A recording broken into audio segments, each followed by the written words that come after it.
¿Cómo están, chicos? Muy buenos días. ¿Me pueden escuchar?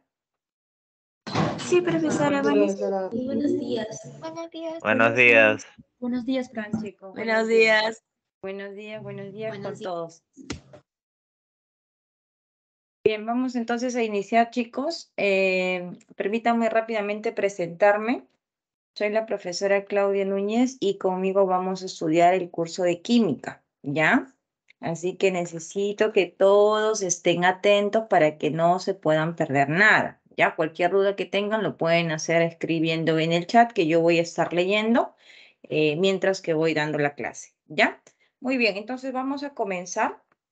Nuestra clase del día de hoy es básicamente un poquito hablar sobre la química, que son temas que ustedes ya conocen, por lo tanto va a ser un poquito más fácil poder avanzar. Hablar sobre las partes que tiene la química, la importancia de la química, ¿no?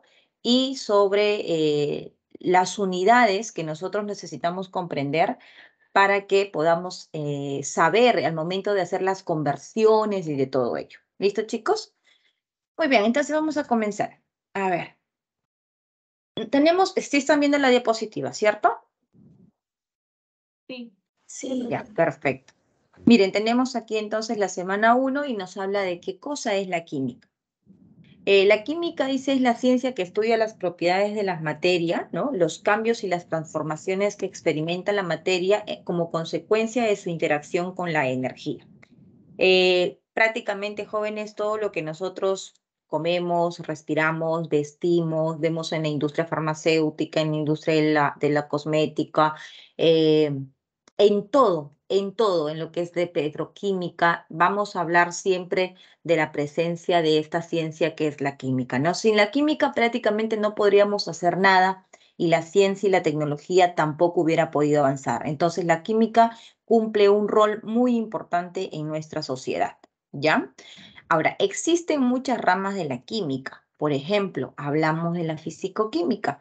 ¿En qué consiste la fisicoquímica? Su término es muy sencillo de poder comprender porque ustedes están observando que son dos partes que vamos a hablar aquí. Hablamos de la física y hablamos de la química. Cuando hablamos de la física, cabe resaltar que nosotros tocamos términos como temperatura, presión, volumen, ¿no? Entonces, el estudio de estas unidades con el estudio de la energía interna de la materia va a permitirnos a nosotros establecer algunas leyes, como seguro ustedes conocen la ecuación de Pavo-Ratón, ¿no? Seguro lo han visto en colegio, se recordarán de ello seguro, ¿no? Cuando se estudian los gases. Entonces, nos dice la ley de Pavo-Ratón que cuando un sistema gaseoso trabaja a una presión a un cierto volumen, esto va a ser igual a la relación del R, que es la constante, por la temperatura multiplicado por el número de moles. Esto es algo general, ¿ya? O sea, aquí todavía nosotros no vamos a abordar lo que es Pavo-Ratón, sino estamos viendo cuáles son esas ramas de la química. Entonces, el estudiar las condiciones físicas de un sistema, ¿ok? Estudiar las condiciones físicas de un sistema es estudiado por la rama de la físico-química. Tenemos otra rama que viene a ser la química analítica. La química analítica se va a encargar de estudiar cuáles son los componentes que están presentes en un sistema, ¿no? Va a poder identificar y va a poder cuantificar. Por ejemplo, cuando ustedes compran, vamos a poner algo muy sencillo, una galleta o una papita, ¿no? Y si nunca lo han hecho, ahora pueden hacerlo porque ya tienen un poquito más de conocimiento sobre esta área que vamos a hablar. Cuando ustedes compran una papita, en la parte posterior de la etiqueta, ¿no? De la bolsita, dice qué cosa contiene. Dice que contiene grasas, dice que contiene carbohidratos, dice que contiene sal. Entonces, eso es estudiado por la parte cualitativa de la química analítica. Pero no solamente dice qué cosa hay, sino que también nos dice cuánto hay. 10% de grasas, 30% de sal. Entonces, eso cuando nos mencionan números, cantidades, es estudiado por la parte, la química analítica cuantitativa, ¿ya? Entonces, esa es la parte que se encarga de estudiar la química analítica. Y esto es en todo lo que ustedes consuman, papitas, gaseosas, yogures, caramelos, medicinas, ¿no? Siempre es utilizado la química analítica porque se tiene que saber qué cosa hay y qué cantidad hay, ¿no? Lo mismo ocurre, por ejemplo, con los alcoholímetros. ¿Conocen los alcoholímetros? ¿Saben cuando hablamos de los alcoholímetros de qué estoy hablando? Cuando los conductores le dicen sopla, por favor, y para ver si han consumido alcohol o no. Entonces, Ah, sí. ¿cómo? Sí, ¿verdad? ¿Cómo el policía sabe que esta persona ha consumido alcohol? Ah, porque cuando el chofer sopla, cuando el conductor sopla, esto cambia de color, cambia un color rosadito, porque dentro hay un reactivo químico. Entonces, ahí, si cambia rosadito, entonces el policía dice, así ha consumido alcohol, pero para luego saber cuánto ha consumido, que vendría a ser la parte cuantitativa, tiene que ir a un laboratorio, le sacan sangre y determinan, ¿no? El señor ha bebido una copa, 2 copas, 3 copas, más o menos un aproximado a la cantidad que bota el análisis, ¿no? Entonces, eso es la parte de la cuantitativa, ¿ya? Entonces, eso estudia la química analítica, que es muy interesante, ¿no? Luego tenemos la química orgánica. La química orgánica, jóvenes, como ustedes pueden ver aquí, estudia a todos los grupos CHON. Cuando decimos que estudia todos los grupos CHON, es el elemento de carbono, del hidrógeno, del oxígeno y del nitrógeno. Por ejemplo, aquí tenemos la famosa sacarosa, que es lo que nosotros tenemos en el azúcar, ¿cierto? Entonces, cuando yo veo un compuesto que está formado principalmente por el elemento de carbono, ustedes dicen que eso es estudiado por la química orgánica. ¿Y cuáles son esos ejemplos donde yo voy a encontrar, profesor, el carbono? Prácticamente, jóvenes, el 90% o el 95% de todo lo que nos rodea son compuestos orgánicos. Un plátano, una galleta, el arroz, la papa, un dulce, una gaseosa, contienen sustancias que presentan carbono. Entonces son compuestos orgánicos. Y todo lo que no presenta carbono, ¿ok? Miren, por ejemplo, ahí tenemos un ejemplo de la sacarosa. Estamos viendo que son estructuras que tienen carbono. Y todo lo que no tiene carbono es estudiado por la química inorgánica, ¿no? Dice, entonces aquí están presentes los minerales. Miren la fórmula del mineral del cobre, hierro, azufre 2, que se llama calcopirita. No tiene carbono. Otro mineral, por ejemplo, es el cloruro de sodio, tampoco tiene carbono, pero aquí quiero que prestes mucha atención con estas sustancias: el dióxido de carbono, el carbonato y el monóxido, ¿no? Estas sustancias presentan carbono y uno podría pensar que esto es estudiado por la química orgánica, pero no. Es por eso dice que acá son excepciones, que el dióxido de carbono, el carbonato y el monóxido de carbono, a pesar que tienen el elemento de carbono, es estudiado por la química inorgánica. ¿Por qué, profesora? Porque cuando se realizan los estudios en cuanto a sus propiedades, estos tienen las propiedades de los compuestos inorgánicos. Por eso es que es considerado el estudio dentro de la química inorgánica, ¿correcto? Y tenemos la bioquímica, que todos sabemos que bioquímica viene de vida y química. O sea, quiere decir que estudia todas las reacciones involucradas con la vida. Nosotros, por ejemplo, en estos momentos, para estar despiertos, nuestro cuerpo está generando energía, ¿no? Con los alimentos que hemos consumido, se está generando energía.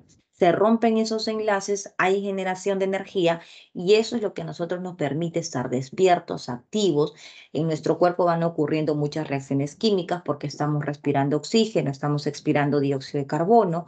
Entonces, dentro de nuestro organismo están ocurriendo muchas reacciones químicas que están involucradas con nuestro ser, ¿no? De estar despiertos. Por lo tanto, todas esas reacciones que en este pequeño cuadrito he podido colocar, ¿no? Se ha podido colocar todas las reacciones que pueden ocurrir, bueno, una de las tantas o muchas de las tantas reacciones, de las miles de reacciones que ocurren en nuestro organismo para que nosotros podamos estar despiertos y con vida, ¿no? Entonces, esa parte es estudiado por la bioquímica. Exactamente, María, la producción de los ATPs, ¿no?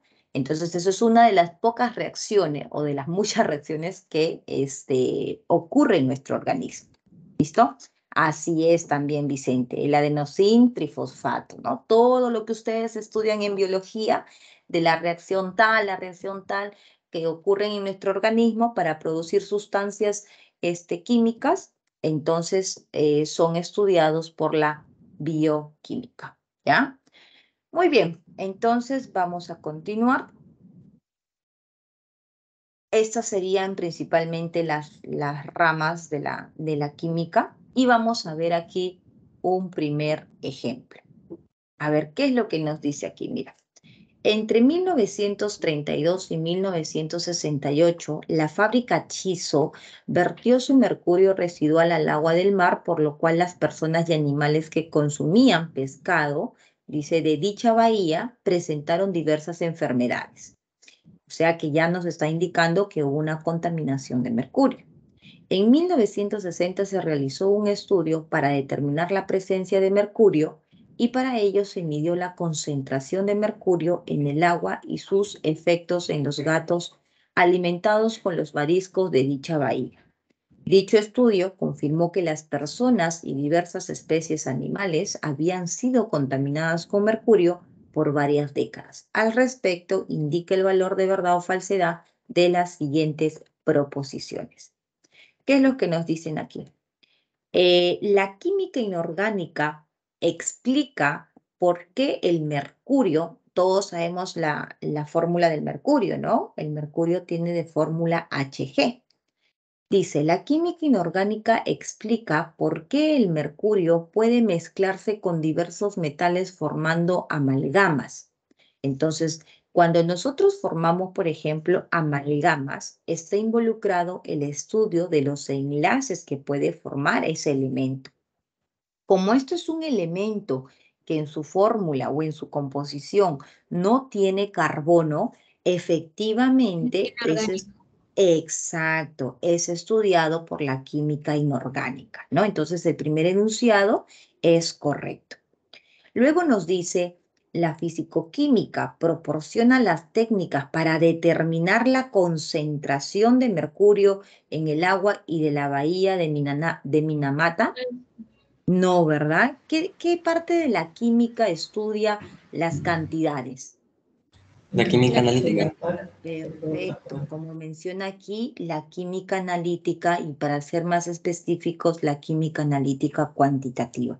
Por esa razón, la físico-química en este caso sería un enunciado falso.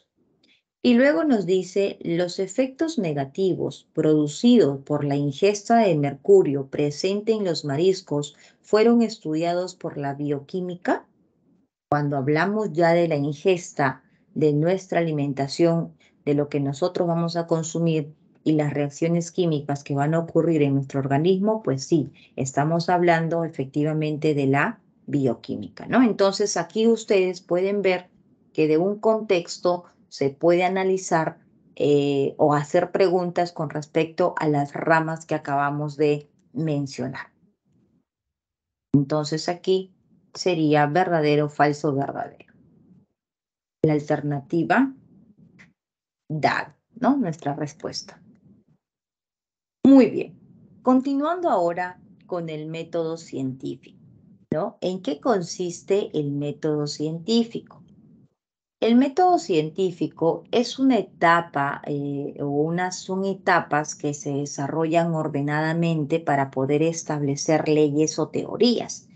Todo lo que nosotros conocemos como la primera ley de Newton, como la ley de la gravedad, como la ley de los gases, como la ley de la inercia, ¿no? Todas las leyes, la teoría del Big Bang, todo lo que nosotros aprendemos ha sido desarrollado o ha sido establecido mediante todo un estudio que ha tenido un procedimiento.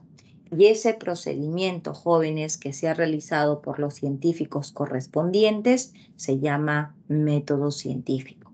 Y todo parte, como ustedes pueden ver en este primer punto, todo parte de una observación, ¿no?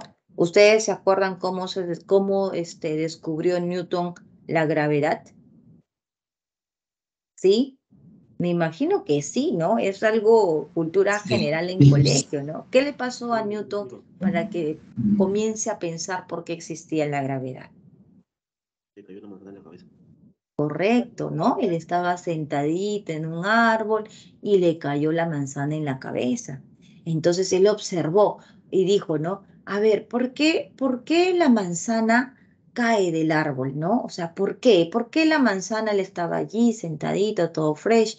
¿Por qué la manzana no se va para arriba? ¿No? Eso es lo primero que él observó, pues observó que la manzana va hacia abajo y comienza, ¿no? Entonces ahí, eso es el primer paso. Y así son todos los métodos, todas las leyes y las teorías que conocemos son establecidas inicialmente por una observación. Y luego viene una hipótesis, ¿no? En la hipótesis menciona, ¿no? ¿Qué es lo que podría estar pasando? Imagino que en ese momento Newton, cuando se puso a pensar por qué la manzana iba hacia abajo, ¿no? Se caía hacia abajo, entonces dijo, puede ser por esto, puede ser por esto, puede ser por esto. Entonces, el enunciar ciertos, podríamos decir, a ver, suponer, ¿no? Porque en la hipótesis tú supones, acá supones, entonces dice, esto se llaman hipótesis, ¿no? Entonces piensas por qué se estaría o por qué estaría llevándose a cabo lo que tú acabas de observar. Y obviamente que esa suposición pues se tiene que demostrar por un desarrollo experimental. Entonces, posteriormente a ello, Newton ha tenido que hacer muchos experimentos. Seguro que vio, a ver, este lapicero o este cuaderno, si lo suelto, uy, se va hacia abajo. A ver, si agarro esta botella, si lo suelto, uy, se va hacia abajo. Ahora de repente agarró un bloque o un bloque de fierro, de metal, uy, se fue abajo y de repente vio que la velocidad con la que iba un papel, con la que iba una botella frente a lo que iba un metal, se habrá dado cuenta que es mucho más rápido, ¿no? Entonces, el desarrollo experimental es la parte donde el científico comprueba lo que él está suponiendo. Si es que la primera suposición que hizo no concuerda con su desarrollo experimental, como podemos ver aquí, simplemente plantea otra hipótesis, ¿no? Pero si es que ese desarrollo experimental va de acuerdo a lo que él planteó en la hipótesis, entonces continúa su método científico. Va a tener datos, va a tener resultados y en función de esos resultados, él va a comenzar a analizar. Esto no solamente ocurre en la ciencia, ¿no? No solamente ocurre en el mundo de la ingeniería, en el mundo de la física y la química. El método científico es algo que se aplica en todas las carreras, ¿no? Por ejemplo, no sé si por aquí alguien va a trabajo social, levanten manito los que van a trabajo social. Por ejemplo, los que son trabajadores sociales, pues que se encargan de velar, de ver el bienestar de la sociedad, ¿no? Estudian casos, ¿por qué, por ejemplo, hay niños drogadictos? ¿Cuál es la consecuencia? ¿Por qué tenemos niños o adolescentes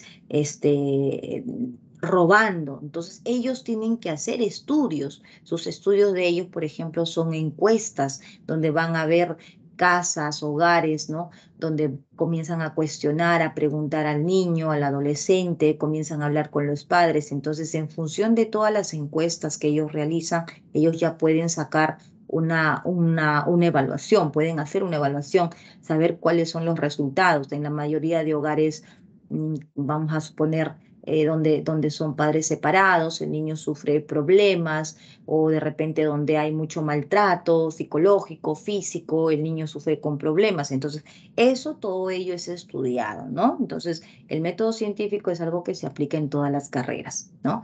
Por lo tanto, una vez que ya se tiene un resultado, se establece una teoría o se establece una ley. ¿Cuál es la diferencia entre las teorías y entre las leyes? Las teorías jóvenes pueden cambiar. Por ejemplo, nosotros ahorita conocemos la teoría del Big Bang, en la cual se comienza a crear todo el universo, ¿no? Pero, ¿qué pasa si, por ejemplo, viene un científico, nos presenta todo su investigación y nos dicen, miren, así no fue creado el universo.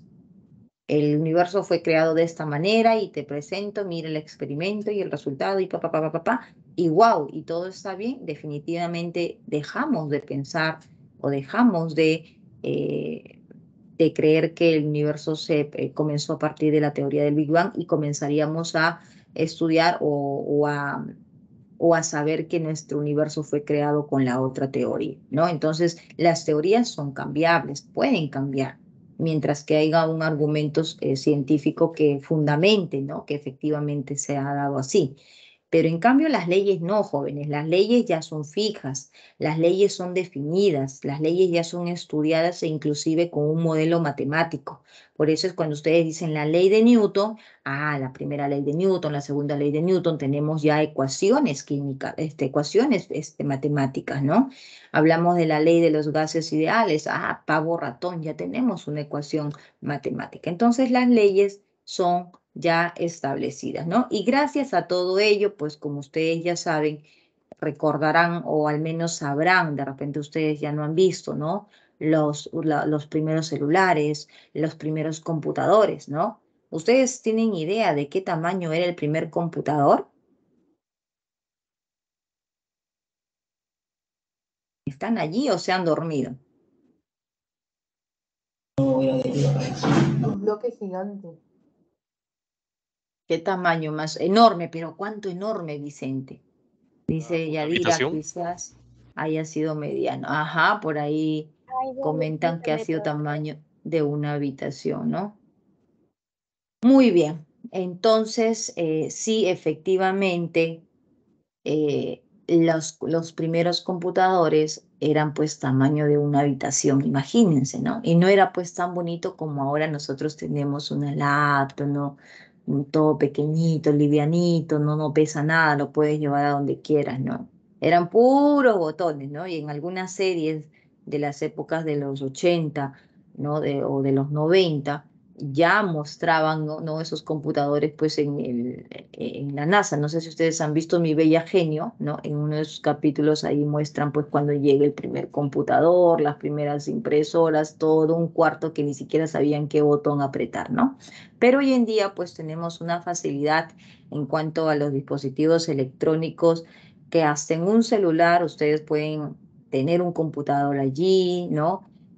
Tener su WhatsApp, o sea, totalmente una tecnología avanzada. Y eso es justamente gracias pues al avance de todas las ciencias, ¿no? que se van desarrollando. ¿Ok? Muy bien, entonces aquí en el ejemplo número 2 nos dice lo siguiente. El término orgánico significa, dice, derivado de los organismos vivos, ya que en un principio se creía que los compuestos orgánicos, tales como la urea es un compuesto orgánico que tiene el elemento de carbono, ¿no? Solo se podía encontrar en la naturaleza y se necesitaba de una fuerza vital para producirlo. Sin embargo, en 1828, Wöhler supuso que era posible sintetizar compuestos orgánicos para poder comprobar. Dice, para ello calentó el cianato de amonio y lo transformó en la urea. Ello demostró que era posible producir compuestos orgánicos de modo artificial.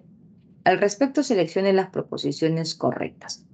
Cuando Wöhler supuso que era posible sintetizar compuestos orgánicos de manera artificial, estaba realizando una hipótesis. Eso Verdadero. es verdadero. Acuérdense, cuando uno supone algo por lo que ve, ¿no? Por lo que piensa, entonces eso es una hipótesis. La transformación del cianato de amonio en urea, o sea, ya cuando él realiza su experimento, dice, realizada por Wöhler, corresponde a una experimentación. Correcto, pues no. Verdadero. Eso, muy bien, eso también es correcto, porque ya el hecho de hacer síntesis, eso ya es un experimento. Y el enunciado dice, los compuestos orgánicos pueden ser naturales o artificiales, que justamente en la cual demostró, vendría a ser, dice, corresponde a una observación. No, es falso. No, porque la observación es el primer punto, ¿no? De donde parte todo. Entonces, lo que vendría a ser eso ya es un resultado, una conclusión a todo el experimento. ¿Ok? Entonces, hay que definir bien, identificar bien cuáles son esas partes del método científico. Entonces, aquí nos preguntaron por las correctas. Las correctas son 1 y 2, ¿no? La alternativa D. Muy bien. Magnitudes y unidades básicas del sistema internacional. Aquí lo único que les pido, ¿no? Es que ustedes se aprendan estas 7 magnitudes básicas. Solamente estas 7, porque posteriormente las otras unidades que vamos a ver ya no van a ser básicas, sino son magnitudes derivadas. ¿Ok?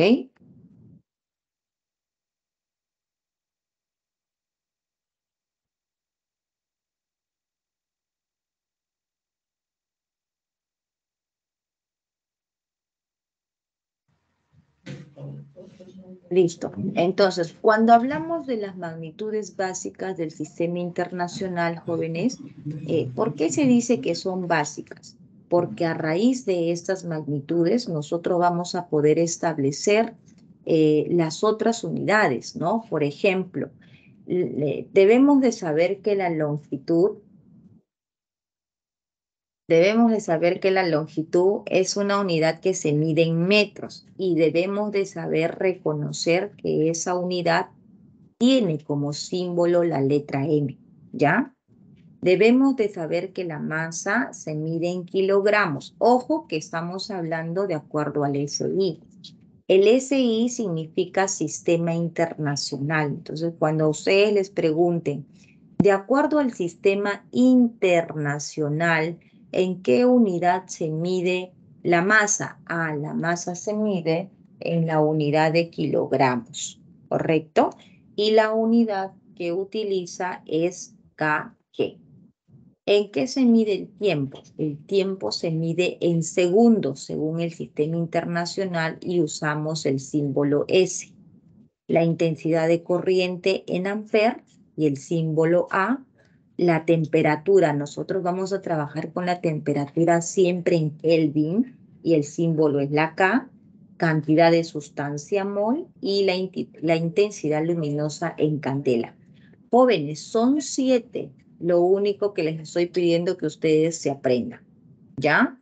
Ahora, a partir de estas magnitudes básicas, ya vienen las magnitudes derivadas, porque las magnitudes derivadas son en función a las básicas, ¿no? Por eso dices derivadas, derivan de las básicas. Entonces, por ejemplo, cuando nosotros tenemos un cubito, algo muy, muy práctico, y me imagino que todos deben de saber, este cubo tiene lado A y lado A, como ustedes ya saben.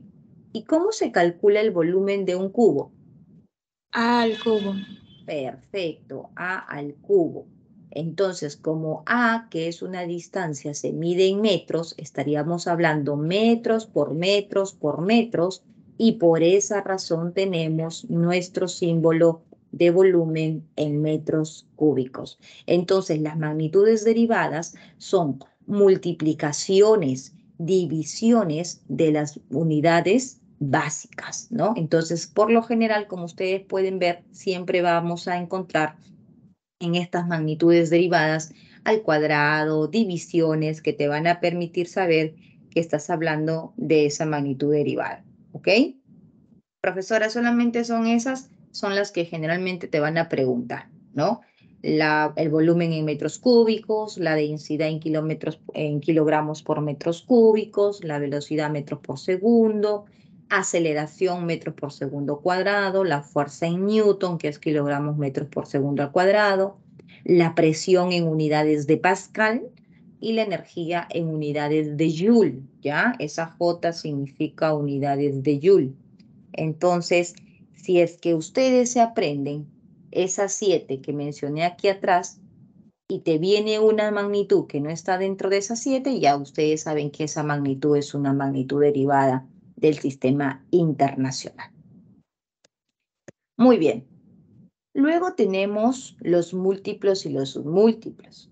Los múltiplos y los submúltiplos, jóvenes, nos permiten a nosotros comprender y poder entendernos mejor en cuanto a las magnitudes de los tamaños de la sustancia. Por ejemplo, yo les voy a decir, el radio de un átomo, jóvenes, ¿ok? El radio de un átomo mide aproximadamente 0,0000000000005 metros. Ahora yo te pregunto, ¿estuviste al tanto de la cantidad de ceros que mencioné? ¿Más o menos tienen una idea de la magnitud? Entonces, si Muy yo te pequeño. hablo del 0,0000, por ahí seguro ya te perdiste, ¿verdad?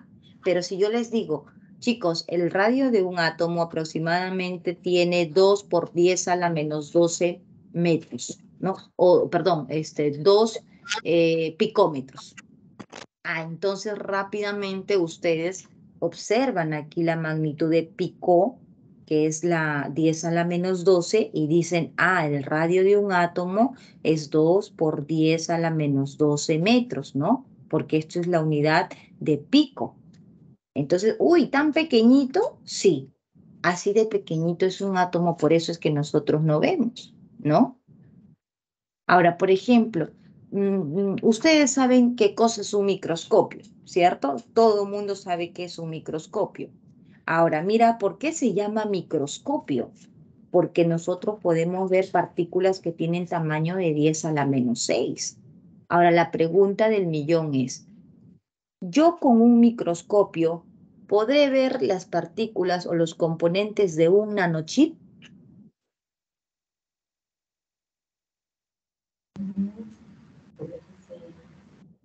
Ustedes saben que estamos en el mundo, en la era de la nanotecnología, ¿no? Ahorita estamos en la era de la nanotecnología. ¿Tienen idea por qué se llama la era de la nanotecnología? ¿Ustedes saben por qué hablan de mega?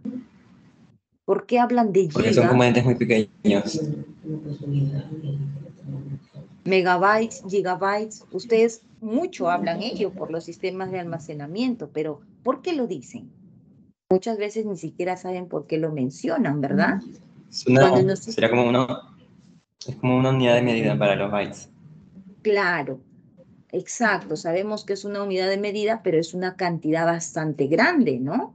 Miren aquí, por ejemplo, megabytes, ¿no? 10 a la 6. Y no solamente para los bytes, hijo, esto se utiliza en todo. Estas son unidades, estos son múltiplos y submúltiplos que podemos emplear en volumen, en masa, en distancia. Lo que es muy familiar para nosotros es utilizar en los bytes, pero no necesariamente. Utilizamos porque son magnitudes grandes, ¿no? Entonces, megabyte es 10 a las 6 bytes, 10 a la 9 los gigas, 10 a la 12. Por ejemplo, cuando yo, por ejemplo, estaba en la universidad, pues los UCBs, los sistemas de almacenamiento, pues eran de 1 giga, 2 gigas, ¿no? 4 gigas. Hoy en día, por ejemplo, ustedes cuando compran un sistema de almacenamiento, ¿qué ya están comprando? ¿En qué magnitud ya estamos actualmente? Ya no se compra mucho los gigabytes de 8 eso, John. Ya no se compra de 8, de 16, de 32. Ya hablamos, ya la gente está comprando los teras, ¿no? De acá a un par de años ya compraremos los petas, ¿no? Entonces, exacto, ahorita todos compran en terabytes porque pues es el mundo de los videos, de las músicas y de muchas cosas, de los juegos, por ejemplo, que les gustan a los muchachos, ¿no? Entonces, usamos justamente esas magnitudes para poder comprender, ¿no? Tener una idea de qué magnitud estamos hablando. Yo no te voy a hablar, por ejemplo, de la distancia de la Tierra en metros, imagínate, te tendría que decir 2 0,0000000000000. ¿Cuántos ceros? Aproximadamente en iota, 24 ceros para que tenga la relación de la distancia de la Tierra, ¿no? Entonces, les preguntaba si yo podría ver en un microscopio un nanochip. ¿Por qué decía que estamos en el tiempo de los nanos? Porque actualmente, jóvenes, si antes, por ejemplo, para un televisor, ustedes se acuerdan esos televisores enormes con cajas grandes atrás, y cuando uno desarma esos televisores se encuentra la bobina de cobre ahí, ¿no? Metros de cobre que nosotros podemos ver, inclusive lo sacamos y lo vendemos. Pero hoy en día, a ver, desarma tu televisor, ves apenas una laminita de cobre, ¿no? Es más, de repente ni lo logras ubicar dónde está. ¿Por qué? Porque si antes yo utilizaba vamos a suponer 20 centímetros de cobre enrollado, hoy en día esos 20 centímetros de cobre se ha dividido entre 10 a la 9, entre, un 0 y 9, entre 1 y 9 ceros, y por eso ahora hablamos de la nanotecnología. Y ese 20 dividido entre esos 9 ceros nosotros ya no lo podemos ver. Entonces, si yo utilizo un microscopio para ver algo nano, eso es imposible, ¿no? Porque nano es más pequeñito que micro, ¿no? Entonces, los términos que se emplean es justamente para poder entender rápidamente de qué magnitud estamos hablando. Así tenemos acá, chicos, los que tienen exponentes positivos que vienen a ser los múltiplos, ¿no? Estos son los múltiplos. Y esto de aquí vienen a ser los submúltiplos, ¿correcto? Los múltiplos tenemos 10 a la 1 que por favor tienen que aprenderse. ¿Qué cosa es el DA? Deca. ¿Qué cosa es el H? Hecto. ¿Qué cosa es K? Kilo. ¿Qué cosa es M? Mega. Esto es importante porque si nosotros no tenemos claro, no vamos a poder entender, no vamos a poder entender cómo realizar la conversión, ¿no? Claro, Vicente, siempre y cuando el televisor funcione. Si no, no te compran el televisor, ¿sí? Si es un televisor mal logrado, entonces mejor vendemos el cobre, ¿sí? Ya. Entonces, los submúltiplos tienen exponentes negativos, como pueden ver, y lo mismo, tienen que saber que yocto es I, que septo es Z, ¿no? Al menos lo que más trabajamos, ¿no? Si es deci, D, si es centi, C, si es mili, M, si es micro, la U, esta U especial, ¿no? Nano, N, pico, P. Entonces, cuando vamos a estudiar factor de conversión, ¿no? Vamos a ver que es importante reconocer estos múltiplos y estos submúltiplos establecidos por el sistema internacional. ¿Ok? Bien, aquí justamente entramos a la conversión. De repente eso es un tema que no va a estar de todo claro, ¿no? Para todos ustedes, pero de ahí yo les voy a compartir mi canal para que puedan ver con mayor, darle un poquito más de tiempo, sobre todo donde hacemos cálculos, ¿no? Yo más me enfoco en explicarles cálculos porque a veces aquí no queda claro. Entonces pueden ver cómo realmente se realizan las conversiones, ¿ya? Acá lo que tengo que saber, jóvenes, es muy sencillo. Lo que quiero sobre lo que tengo, ¿no?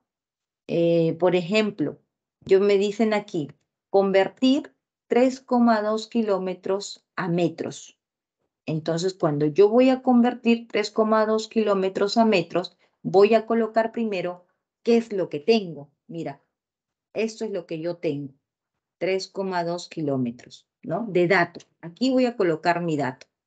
Entonces, siempre se coloca aquí en diagonal la unidad que tenemos, que en este caso es kilómetros, y aquí arriba vas a colocar la unidad que estás trabajando.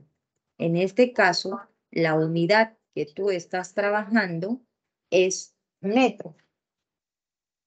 ¿Ok? La unidad que ustedes están trabajando aquí es metro. Y arriba van a colocar el valor numérico correspondiente a kilo. Entonces, ¿cuánto era kilo? ¿Recuerdan cuánto era kilo? Porque acá 10 está M, acá está M, muy bien. Kilo era 10 al cubo, que es justamente lo que ustedes están observando acá.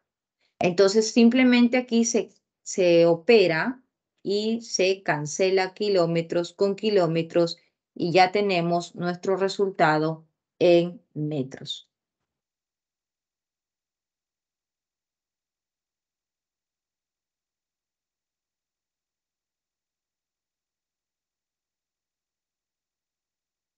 Listo, entonces de esa manera realizamos la conversión. Por ejemplo, aquí tenemos 250 gramos, ¿no? A H gramos. A ver, si han captado rapidito, ¿qué cosa era H? Hecta, Muy bien, ¿y cuánto vale H? 10 a la 2. Ya, entonces yo coloco aquí 250 gramos, miren, 250 gramos lo que tengo. Como tengo gramos, coloco aquí abajo gramos para que al momento de operar esto se puede eliminar, ¿no? Esa es la idea, siempre en siempre, uy, lo borré, siempre en diagonal. Y arriba voy a colocar lo que quiero. Quiero hectogramos. Entonces aquí gramos ya está, y como dijo su compañero, el valor de H es 10 al cuadrado. Entonces aquí en vez de colocar H, coloco 10 al cuadrado. Ahora sí, opero y se cancela gramos con gramos y ya tenemos el valor de la masa convertido a hectogramos. ¿Listo? Eso es con respecto a las conversiones. ¿Ya? Notación científica es la forma de representar nuestros resultados. Por lo general, en los ejercicios nos van a preguntar a veces, este, indique su respuesta en notación científica o simplemente vamos a ver que las alternativas pues van a tener esta forma de la notación científica, ¿no? ¿Qué quiere decir la notación científica? Quiere decir, por ejemplo, que si yo tengo un resultado de 5600, yo lo tengo que expresar de esta manera, donde n es un número entero que puede ser de 0 a 9, ¿no? Y multiplicado por un factor de 10, multiplicado por un factor de 10 elevado a la n, que viene a ser un exponente que puede ser positivo, negativo o cero. Es muy sencillo entonces. Es muy sencillo. Entonces, aquí, por ejemplo, 1, 2 y 3, corro 3 espacios y por lo tanto, al correr el espacio hacia la izquierda, tenemos exponentes positivos. Entonces, en notación científica sería 5.6 por 10 al cubo. ¿Correcto? Por ejemplo, aquí, ¿cómo sería la notación científica aquí? Esa coma iría 1, 2, 3 hasta encontrar una cifra significativa y si la coma corre a la derecha, el exponente es negativo. Sería entonces 5.6 multiplicado por 10 a la menos 3. ¿Ya? Esa es la forma de representar los resultados en notación científica. Bien.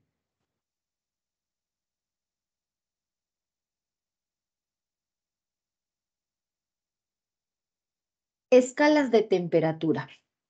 Nosotros aquí en Perú estamos acostumbrados a trabajar en los grados Celsius, ¿cierto? Pero, por ejemplo, en otros países como Estados Unidos, ellos están acostumbrados a trabajar en grados Fahrenheit. Entonces, en el mundo, los diferentes científicos, ¿no? que realizan estudios trabajan a las temperaturas en las cuales su país utiliza comúnmente, ¿no? Pero cuando ocurren, por ejemplo, eventos científicos, ¿no? Está establecido que se deben de presentar las unidades, por ejemplo, de temperaturas de acuerdo al sistema internacional. Y nosotros acabamos de explicar que la temperatura en el sistema internacional se mide en unidades de Kelvin. Por esa razón es que nosotros tenemos que aprender a hacer esos cambios de convertir una temperatura de Celsius a Kelvin, de Fahrenheit a Kelvin o de Rankine a Kelvin, ¿ya? Y para ello se establece una relación que nos va a facilitar poder transformar de una temperatura a otra. Por ejemplo, tomen nota, esta es la relación de las temperaturas.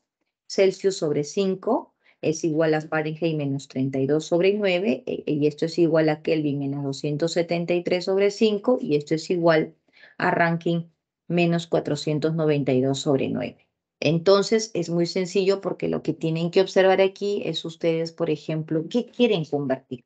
¿No? Por ejemplo, profesora, que nosotros en este caso, yo quiero convertir 100 grados Celsius, profesora, a Kelvin. ¿Cómo podría ser? Entonces, simplemente tus ojos tienen que observar los grados Celsius con la temperatura que te interesa, que en este caso son los Kelvin. Y ustedes... 373 Kelvin. Exacto, hija, muy bien. Porque también seguro, ya ustedes saben que al hacer esta relación de Celsius menos K273 menos K menos 273 sobre 5, se cancela el 5 y tengo que Celsius más 273 me va a dar la escala de Kelvin. Entonces, aquí, si yo tengo 100, solamente tengo que sumarle 273 y ya tengo la unidad de Kelvin, ¿no? Por eso su compañera dijo, en Kelvin sería 373 Kelvin. Solamente tenemos que sumar. ¿Listo?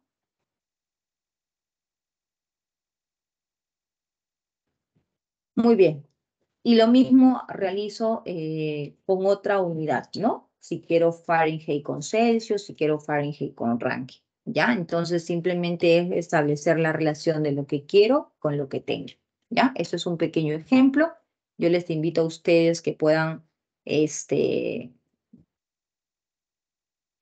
puedan practicar. De una vez les voy a compartir, a ver, un ratito aquí.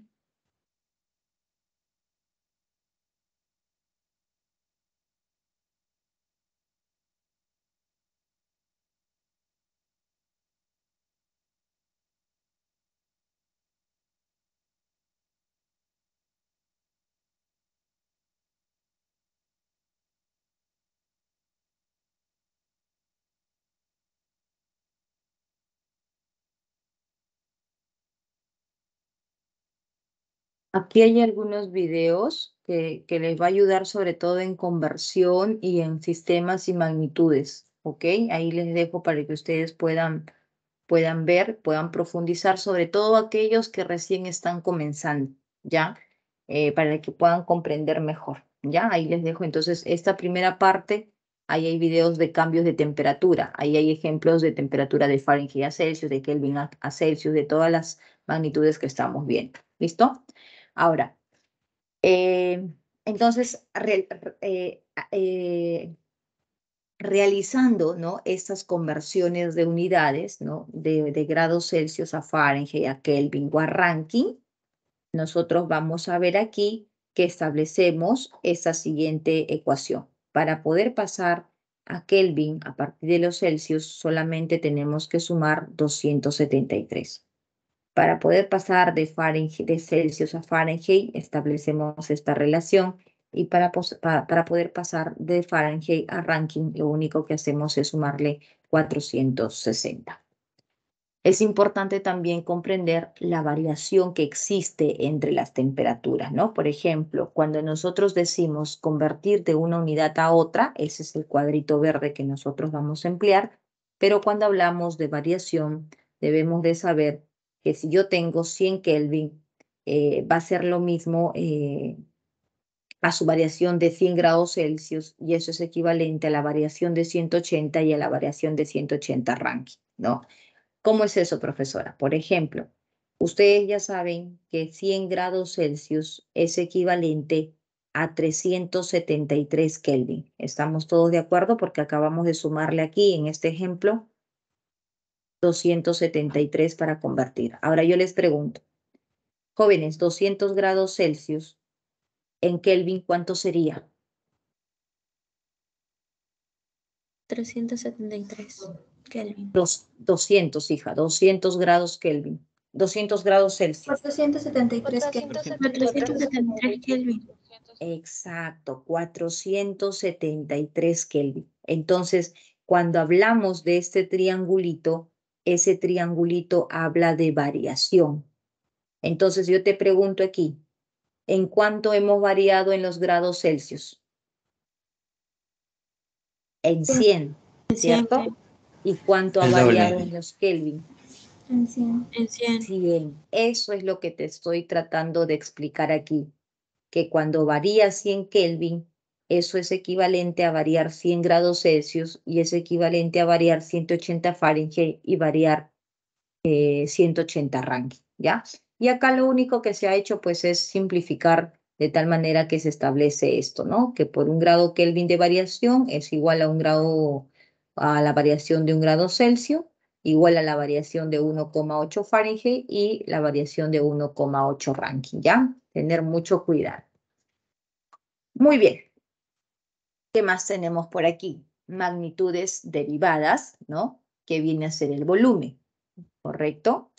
El volumen se mide en las unidades del Sistema Internacional de metros cúbicos, ya lo hemos mencionado.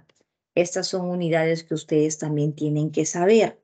1 metro cúbico es equivalente a 1000 litros, un litro es equivalente a 1000 mililitros y esto es equivalente a 1000 centímetros cúbicos, lo que se establece que 1 mililitro es igual a 1 centímetro cúbico, ¿no? Esto, chicos, tienen que ir aprendiendo y la mejor forma de aprender, ¿no? No es memorizando, ¿ya?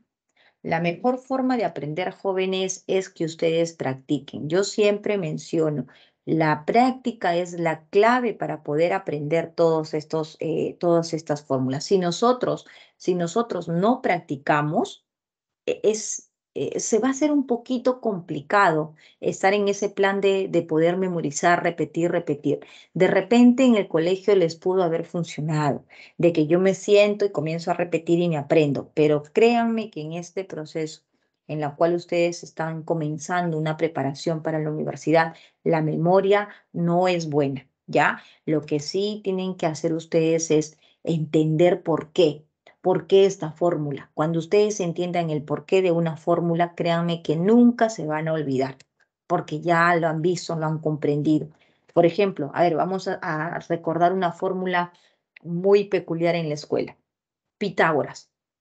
¿Cuántos de ustedes, levanten manitos, se saben el teorema de Pitágoras?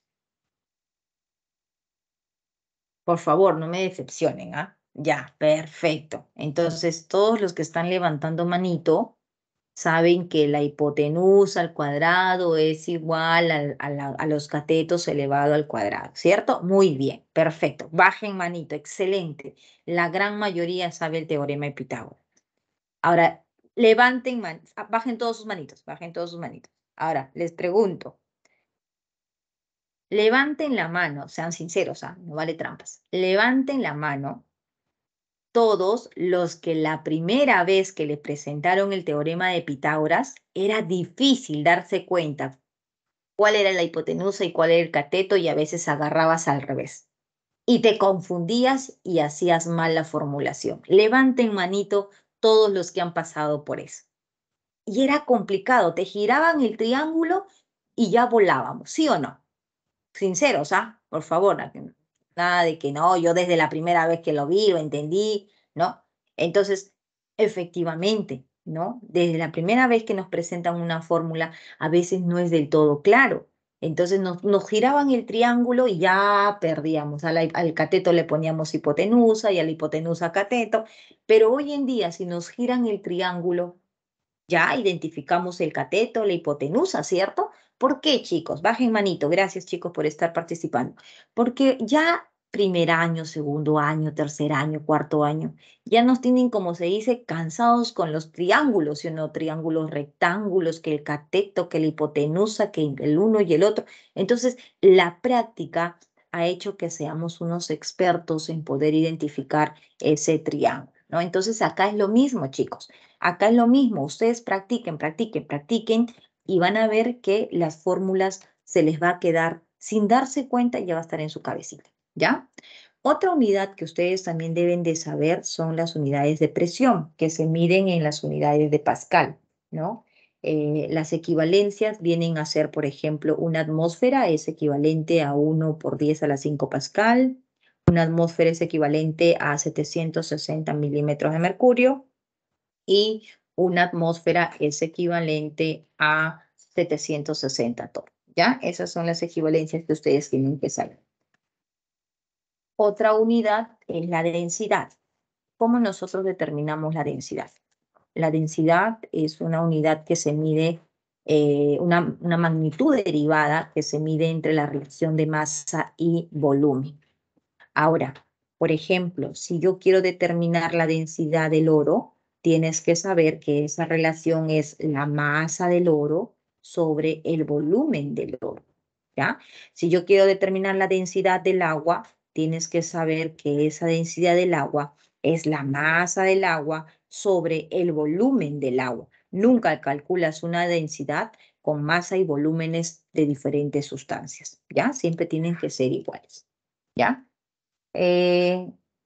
Rojas, Maldonado, Rojas, Alejandra, o Alejandro, no puedo ver aquí bien, Alejandro y Torres Hernández. Si no tienen dudas, hijos, bajar manito, por favor. Esto, gracias. Anamil, manito abajo, ¿o tienes alguna pregunta, hija? Bien, a ver, entonces, esas son las magnitudes que debemos de practicar para poder aprender. ¿Listo? Entonces aquí, por ejemplo, igual,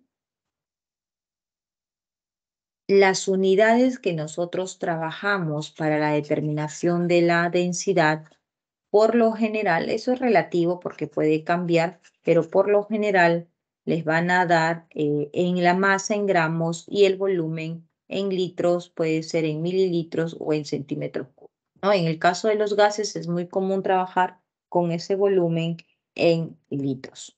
¿Listo? Bien, entonces hasta aquí hemos concluido con las unidades, ¿no? Los términos básicos para poder comprender un poquito más sobre química. Ahora vamos a entrar a hablar sobre la materia, que también es un tema que ya ustedes conocen, así que no va a haber mucha dificultad, ¿no?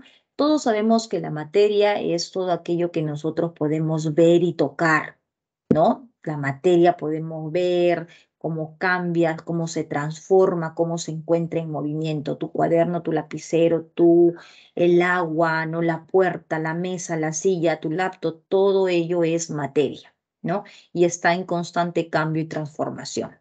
Esta materia se puede clasificar dependiendo del tipo de composición que presente. Tenemos, por ejemplo, las sustancias puras. ¿En qué consisten las sustancias puras? Las sustancias puras son aquellas que se clasifican como sustancia simple, elemental o como sustancia compuesta. Cuando nosotros hablamos de sustancias simples o elementales, son aquellas donde su fórmula química está conformada por un solo tipo de elemento, ¿ok? Un solo tipo de elemento, no un solo átomo, porque ninguna sustancia tiene un átomo, todos tienen millones, solamente que aquí es un tipo de elemento. Entonces aquí, por ejemplo, el oro, millones de átomos de oro están presentes en esta sustancia que estamos viendo, pero todos son oro. Grafito, que es lo que tú utilizas para escribir con tu lápiz, ¿no? Eso es el grafito. Y eso está conformado por puro átomos de carbono, solamente átomos de carbono. El ozono, que es la capa que nos protege de las radiaciones ultravioletas en la atmósfera, ¿no? Está conformado por puro átomos de oxígeno. O sea, la fórmula es O3, que corresponde al ozono, pero está formado por puro átomos de oxígeno. El gas cloro, cloro 2, pero está formado por puro átomos de cloro. Entonces, cuando nosotros tenemos sustancias simples o elementales, solamente presentan en su composición un tipo de elemento. Pero cuando estos ya se combinan entre ellos, ¿no? Por ejemplo, aquí están presentes, ¿no? Todos los elementos de la tabla periódica, todos, o sea, cobre, hierro, azufre, todos los elementos de la tabla periódica. Todos los elementos de la tabla periódica están presentes aquí, ¿no? Cobre, hierro, porque están formados por un solo elemento químico. Entonces, cuando, por ejemplo, yo tengo el elemento de sodio, tengo el elemento de cloro y estos se juntan, entonces se forma una sustancia compuesta, como podemos ver el cloruro de sodio, ¿no? Y este cloruro de sodio, como ya está formando un enlace, la forma de separar se realiza mediante métodos químicos, que no es fácil, ¿no? La separación de estas sustancias, ¿ok? Las mezclas, ¿qué cosas son las mezclas? Las mezclas son sustancias sustancias que se van a combinar entre ellas obteniendo mezclas homogéneas o mezclas heterogéneas, ¿no? Por ejemplo, mezcla homogénea es todo aquello que nosotros podemos observar a simple vista con nuestros ojitos como si fuera una sola composición. Ustedes, por ejemplo, a ver, miren aquí, ¿ah? Me están viendo a mí, ¿no? Yo les pregunto, en esta botellita, ¿qué cosa tengo acá? A ver, escríbanme en su chat, ¿qué cosa tengo?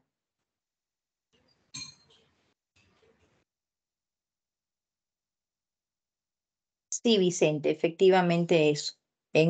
Por ejemplo, en una barra de bronce es formado por puro, perdón, bronce no, en una barra de cobre es formado por puro átomos de cobre, ¿no? Solamente está el cobre, pero hay millones de átomos de cobre, ¿ya? Eso es exactamente como tú lo mencionas. Muy bien, todos me dicen que aquí hay agua, ¿no?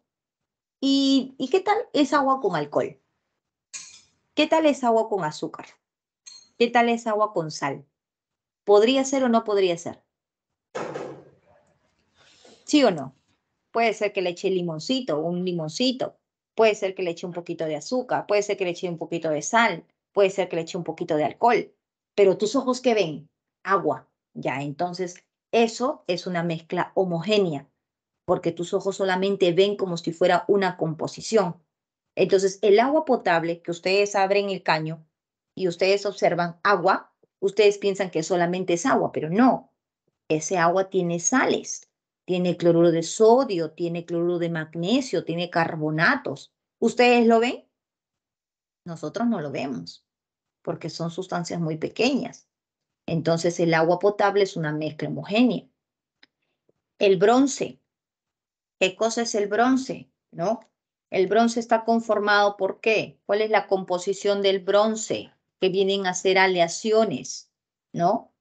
El bronce está conformado, es una aleación que está conformada. Ya, ¿qué aleaciones ustedes conocen? Tenemos el bronce, tenemos la alpaca, ¿no? Tenemos, ¿qué más? Bronce, alpaca, las amalgamas, por ejemplo, también, ¿no? ¿Correcto? Mm.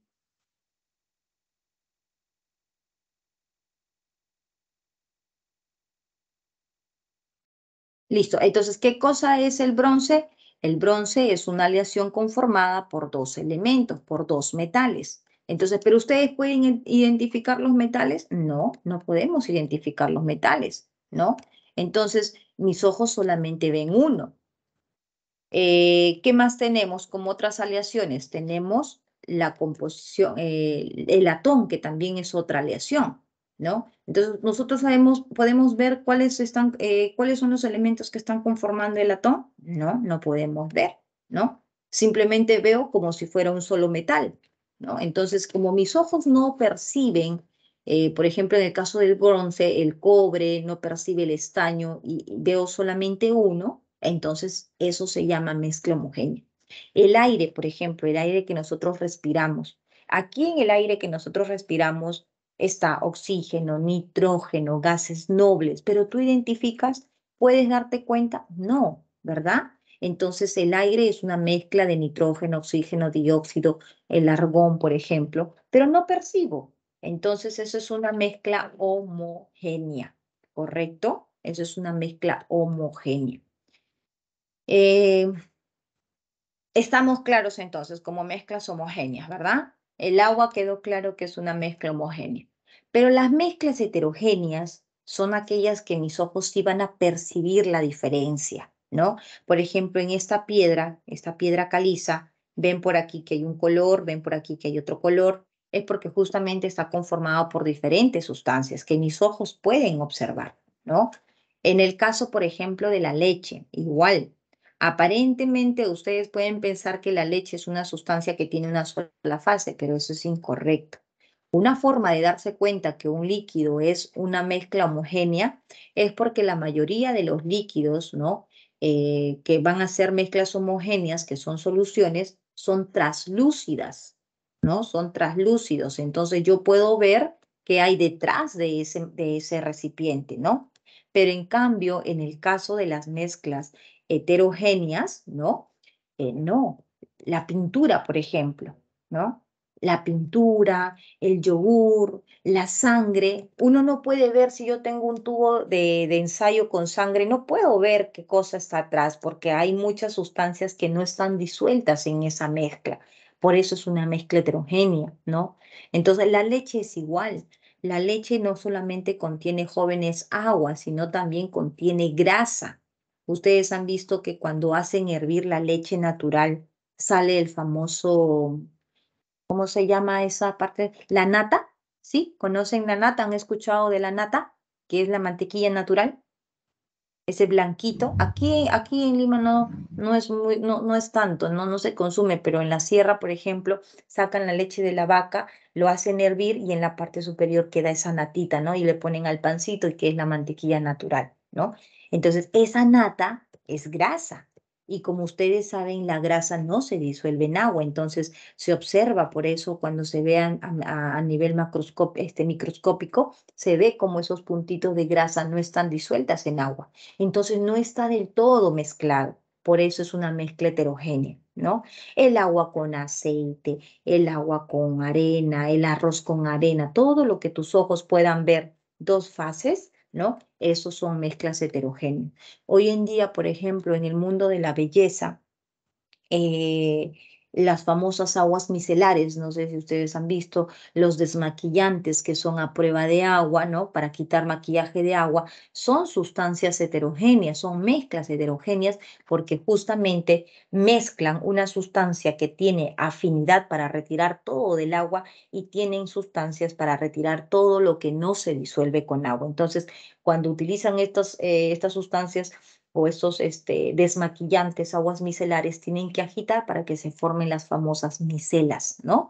Entonces, como ustedes pueden ver, hablar de las aplicaciones de la química, pues, hay un montón, ¿ya? Entonces, esto sería, chicos, las mezclas heterogéneas, lo que mis ojos no pueden percibir a simple vista. Ahora, cuando nosotros tenemos mezclas, es muy fácil realizar la separación, ¿no? Sobre todo de mezclas heterogéneas, ¿no? Por ejemplo, si yo tengo aquí el primer tamizado, ¿qué cosa es un tamizado? Cuando nosotros realizamos una excavación, ustedes comienzan a sacar tierra y dentro de esa tierra pues sale piedras de diferentes tamaños, ¿cierto? Pero cuando nosotros queremos separar, por ejemplo, las piedras de un solo tamaño, las otras de otro tamaño y otro tamaño, a mano no lo hace la industria, ¿no? Entonces existen procedimientos, en este caso un tamiz, que es justamente lo que están viendo, que el primer tamiz permite que pasen las piedras de mayor tamaño, en el segundo tamiz solo pasan los más pequeños, en el tercer tamiz es prácticamente un colador, mis chicos, es un colador de diferentes tamaños, ¿no? Que permite justamente separar de acuerdo a ello, ¿ya? Entonces el tamizado separa, ¿no? Aquí el tamizado separa por tamaño. Luego tenemos la decantación, que es un sistema, miren, de separación de dos sustancias que no son miscibles, o sea, que no son afín. Por ejemplo, aquí hay aceite y aquí hay agua. Entonces, cuando ustedes agarran en un vaso con agua, un vaso con agua con aceite, y ustedes sacuden, van a formar como micelas. Pero si ustedes lo dejan un tiempo, entonces lo que va a pasar es que el agua va hacia la parte baja porque es más densa y el aceite sube. Y entonces se separan y ustedes ya pueden abrir esa llavecita que va a permitir justamente que pueda separarse en vasitos el agua y el aceite. Eso se llama decantación. Filtración, creo que es algo que todo el mundo lo ha hecho con un cafecito de pasar, ¿no? Utilizan un papel filtro, ponen en una tacita de repente el café sólido, agregan agua, dejan un tiempo reposar y luego lo que hacen es filtrar. Se filtra lo sólido de lo líquido, ¿no? La destilación La destilación es un proceso en el cual se aprovecha la temperatura de ebullición de las sustancias, ¿no? Sí, Juan, efectivamente. Aprovechamos que las sustancias tengan diferentes densidades para que pueda ocurrir esa separación, ¿no? Por ejemplo, cuando tenemos también en un vasito arena y agua, ¿no? Cuando ustedes van a la playa y quieren agarrar agua, por ejemplo, en un recipiente, entonces, ¿qué pasa? Al momento que ustedes agarran, llenan su recipiente con agua, viene todo el agua con arena, ¿no? Pero le dan un tiempito, unos segundos, ¿y qué van a observar? Toda la arena se va a la base y el agua queda en la superficie. ¿Y eso es por qué? Porque la arena y el agua tienen diferentes densidades, ¿no? La destilación, un procedimiento que permite separar las sustancias que son más volátiles a partir de la temperatura. Yo no sé si ustedes han visto la película El perfume. Si no lo han visto, véanlo para que puedan entender un poquito más y puedan ver los procesos industriales cuando se emplea la destilación, ¿no? En esa película del perfume se utilizan destiladores caseros que son cilindros, ¿no? En el cual justamente se hace hervir para que las sustancias puedan salir en forma de vapor y puedan ser extraídas, ¿no? Así es como se elaboran los perfumes, así es como se eleva la pureza del pisco, así es como se eleva la pureza del vino, ¿no? Mediante la destilación. ¿Listo? Muy bien.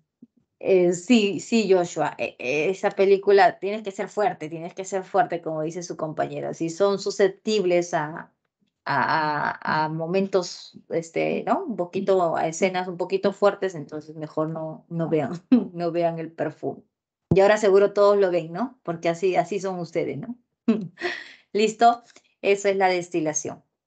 La evaporación es prácticamente lo mismo, solo que en la destilación nosotros aprovechamos ese vapor que sale, porque luego de que ocurre aquí con la temperatura, ocurre aquí ocurre aquí la evaporación, aquí ocurre el proceso de la destilación, perdón, de la condensación, no, destilación es todo. Ocurre el proceso de la condensación. ¿Y qué es la condensación, profesora? Pasar del estado de vapor, ¿no? Al estado líquido. Entonces acá nosotros, como pueden ver, hay una entrada gracias papi, hay una entrada de agua fría y salida de agua fría que hace que esos vapores puedan pasar al estado líquido. ¿Listo? Entonces se recupera ese vapor. Pero en la evaporación no, se aplica calor, se va en forma de vapor las sustancias y simplemente se van al ambiente, ¿no? Entonces aquí no hay una recuperación. Y la imantación, chicos, que la imantación sí es, como pueden ver, miren todo lo que son las partículas negritas que se van adheriendo al imán, es justamente porque esas sustancias negritas son el limaje de hierro, ¿no? Entonces es muy sencillo, ¿no? Se agarra un imán y todo lo que tienen propiedades ferromagnéticas son atraídas y de esa manera se logra la separación. Muy bien, propiedades de la materia. La materia se puede clasificar en propiedades físicas y propiedades químicas, ¿no? Cuando hablamos de las propiedades físicas, tenemos que comprender que las propiedades pueden ser propiedades generales. Generales quiere decir que toda materia va a cumplir, ¿ok? General, ¿no? Chicos, esto es un comunicado general para todos. Toda materia lo cumple, ¿no? Lo presenta.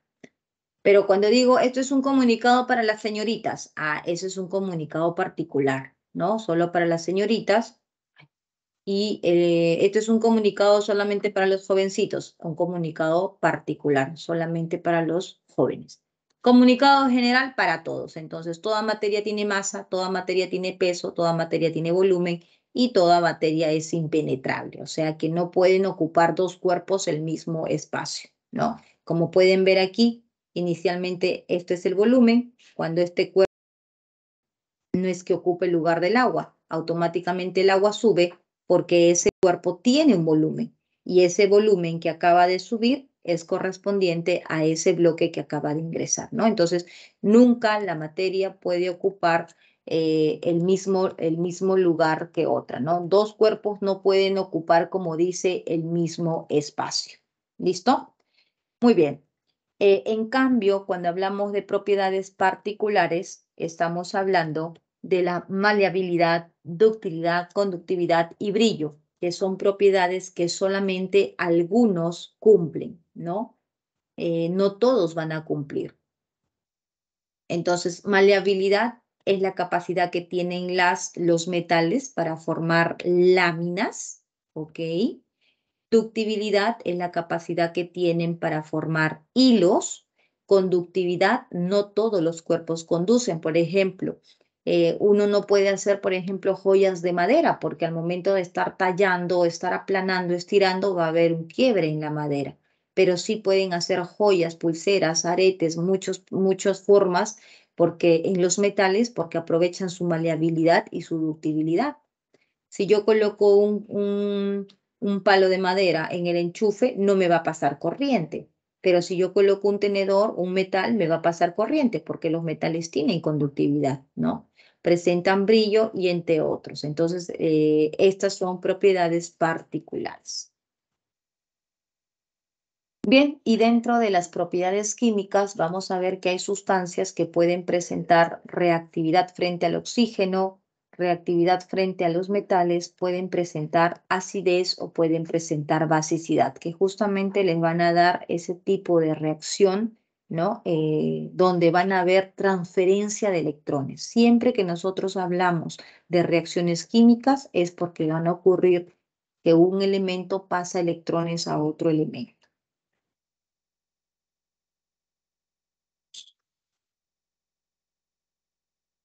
Bien, tenemos las propiedades intensivas y las propiedades extensivas. ¿En qué consisten las propiedades extensivas y propiedades intensivas? Son propiedades físicas y las propiedades extensivas dependen de la masa y las intensivas no dependen de la masa, son independientes. Por ejemplo, miren cómo entender estas propiedades. Jóvenes, si yo tengo este vasito de agua aquí, ¿no? Este vasito de agua contiene aproximadamente, no sé, vamos a inventarnos, unos 100 gramos de agua. Si yo tengo esta cantidad de agua en la jarra, ¿no?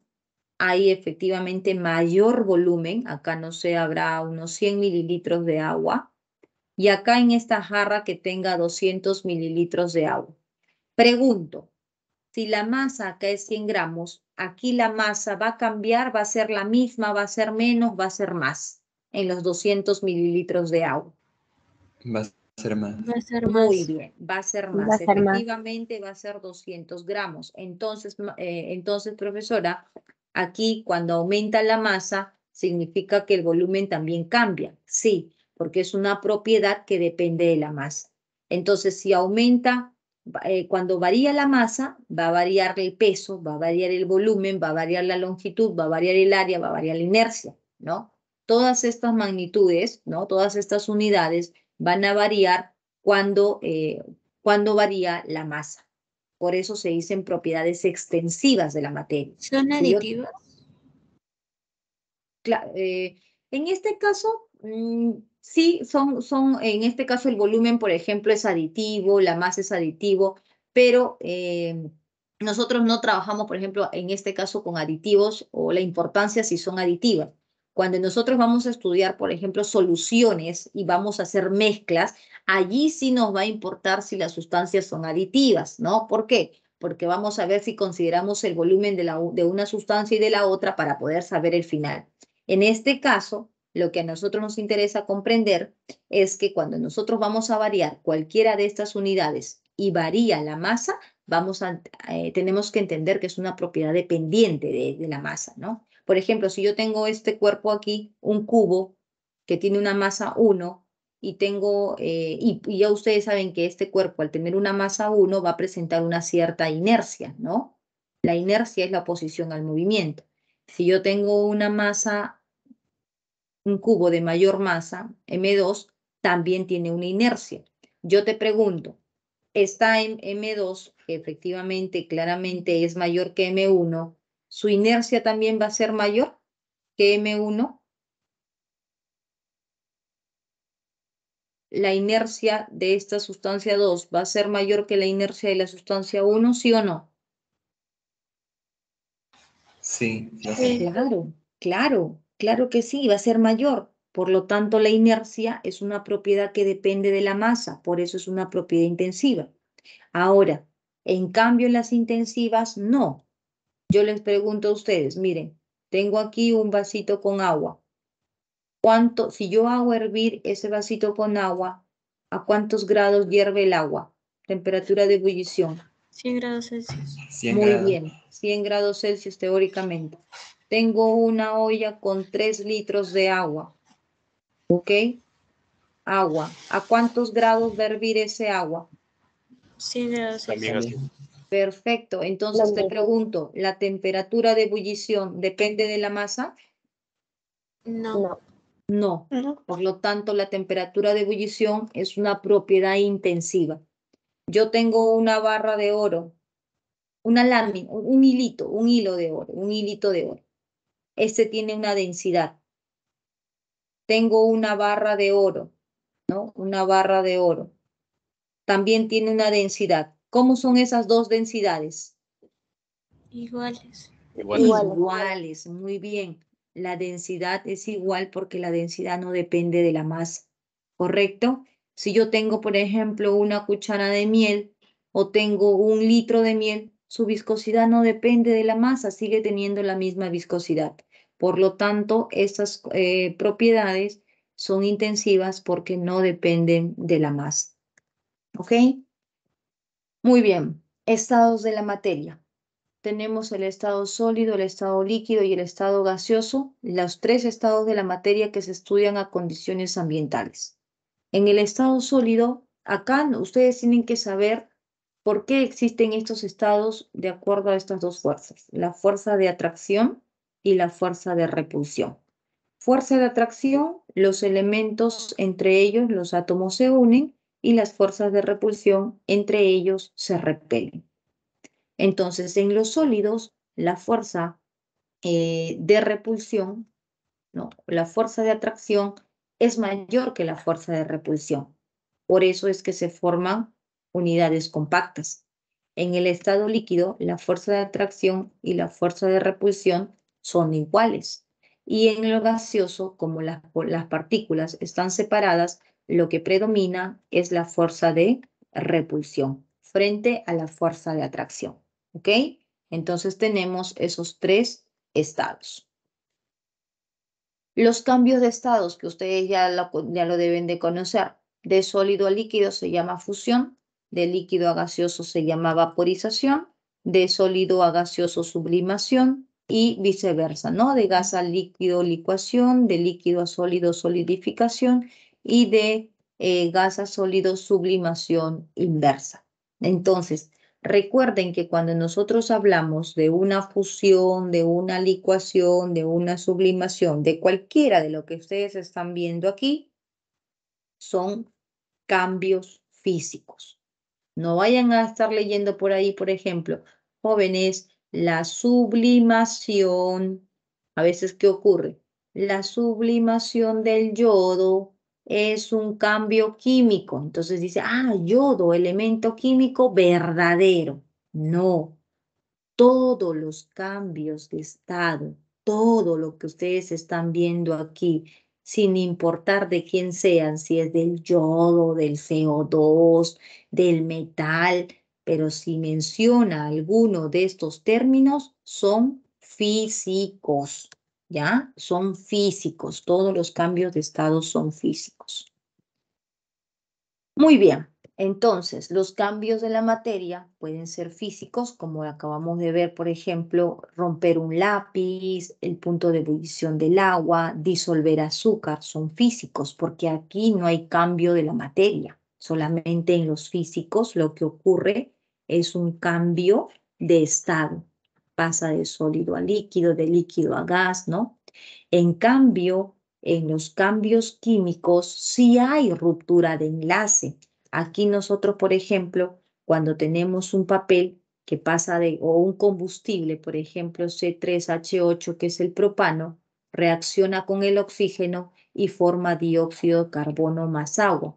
Entonces, como puedes, aquí en la ebullición del agua no, tienes el agua en el estado líquido, le das calor y simplemente pasas el agua al estado de vapor. Entonces miren aquí, H2O y H2O. ¿Se rompió algún enlace químico? No, porque estás frente a un cambio físico. En cambio, en el cambio químico sí, acá se rompen enlaces, se forman enlaces. Por eso es que acá tú tienes una estructura y acá ya tienes otra, ¿no? Entonces, cuando ustedes comen, por ejemplo, esos alimentos, ocurre la digestión. En el estómago tenemos el ácido clorhídrico. Ese ácido clorhídrico disuelve la manzanita, el juguito, el pancito que te has comido temprano.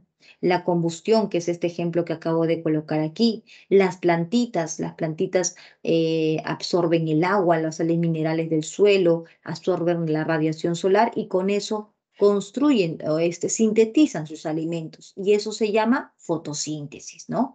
Los metales, el metal de hierro, entra en contacto con el oxígeno y forma ese óxido marrón que se llama óxido de hierro y eso es corrosión. Entonces ahí hay ruptura de enlaces químicos y por eso es un cambio químico. Y en los nucleares pues son las reacciones donde se explotan las bombas, ¿no? Que son reacciones que liberan una gran cantidad de energía y se forman nuevos núcleos, ¿no? Estos son reacciones de transmutación, de fusión nuclear o de fisión nuclear, ¿no? Todo lo que son las reacciones, todo lo que son las bombas, por ejemplo, atómicas, ocurren mediante un cambio de la materia eh, como cambios nucleares. Son todas ellas alteraciones a nivel del núcleo del átomo. Exacto. En el caso, por ejemplo, de los químicos, de los cambios químicos, nosotros tenemos aquí el átomo, aquí está su núcleo. En un cambio químico solamente trabajan los electrones que están aquí en los niveles, ¿no? Entonces este electroncito se combina, se mezcla y ocurre una reacción química. Pero en el caso de una reacción nuclear, el que actúa es efectivamente este núcleo. Entonces, el núcleo es el corazón de un elemento químico. Si nosotros alteramos el núcleo y esto era una sustancia X, ahora esto pasa a ser una sustancia Y, completamente un elemento diferente. Por eso es que en las reacciones nucleares se forman nuevos elementos, ¿no? Se forman nuevos elementos químicos. En cambio aquí no, miren, acá ustedes tienen carbono, hidrógeno, oxígeno, carbono, hidrógeno y oxígeno.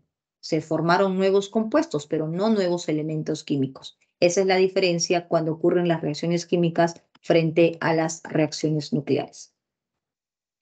Energía. ¿Cómo se calcula la energía? La energía es igual al trabajo realizado, ¿no? En el sistema internacional la energía se mide en Joule y si nosotros trabajamos energios, entonces será gramos por centímetros cuadrados sobre segundo y si nosotros trabajamos en Joule van a ser kilogramos por centímetros sobre metros por metros por segundo cuadrado. Entonces, dependiendo qué unidades nos van a pedir, es importante que sepamos estas relaciones, ¿no? Un joule es equivalente a 10 a la 7 ergios, una caloría es 4,18 joule. Entonces, al momento que ustedes van a ir estudiando nuevamente, porque ustedes tienen que volver a repasar todo lo que estamos viendo, tienen que ir tomando nota de esas fórmulas, o perdón, de estas relaciones que ustedes deben familiarizarse, ¿ya? Cantidad de calor. ¿A qué es igual el calor? El calor se calcula con la famosa fórmula del se mata, ¿no? Mira, ahí está, se mata. Entonces algunos colocan de esta manera para que sepan recordar, ¿no? Se mata. Y el se mata es el calor Calor específico. específico por masa por la variación de la temperatura. Exacto, muy bien, ¿no? Calor específico por la masa, por la variación de temperatura, ¿no? Entonces, de esa manera calculamos el calor. Ahora, el calor específico multiplicado por la masa, el calor específico por la masa es lo que nosotros conocemos como la capacidad calorífica. Entonces, el calor específico es una propiedad intensiva que no depende de la materia, no está establecido el valor para cada una de las sustancias, pero la capacidad calorífica, que vendría a ser el calor específico por la masa, es una propiedad extensiva. Como ustedes están viendo, sí depende de la masa. ¿Listo? Entonces, diferenciar, por favor, entre calor específico y capacidad calorífica. Ahí está. Y equilibrio térmico. ¿Qué cosa es un equilibrio térmico? Un equilibrio térmico es la temperatura que alcanza cuando dos cuerpos tienen diferentes temperaturas. Por ejemplo, tengo el agua que acaba de hervir a 100 grados Celsius. Uy, necesito tomarme una infusión, pero ya estoy con prisa. Entonces, de repente por ahí tengo hielo o tengo un agua fría que está, no sé, hace mucho frío, 5 grados Celsius. Entonces, ¿qué hago?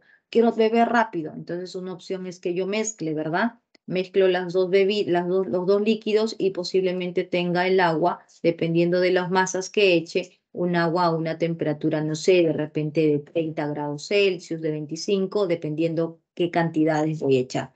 Entonces, tengo un cuerpo a una cierta temperatura, tengo un cuerpo al revés, acá sería el calor, para tomar en cuenta lo que nos dice calor ganado y calor perdido, este tendría que tener 5 y este tendría que tener 100, ¿no? Entonces, este cuerpo es el que va a ganar calor, este que está a 100 es el que va a perder calor para finalmente alcanzar una temperatura de equilibrio, ¿correcto? Una temperatura de equilibrio. Entonces, esa temperatura de equilibrio es lo que nosotros llamamos temperatura final y se cumple que el calor ganado por este cuerpo va a ser igual al menos calor perdido, ¿no? Eso es lo que se cumple a partir de ese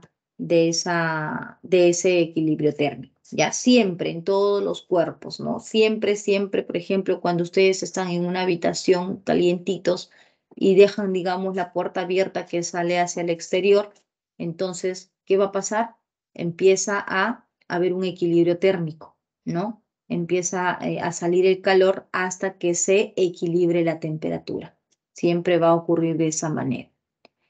La ley de la energía, según la ecuación de Albert Einstein, esto que se aplica en reacciones nucleares, ¿te acuerdas? Todo lo que es referente a reacciones nucleares se calcula como energía igual a masa sobre masa por velocidad de la luz elevada al cuadrado.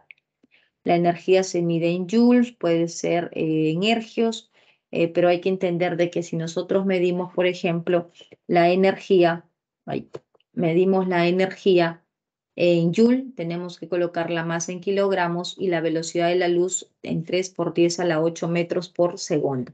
Y si yo mido la energía en ergios,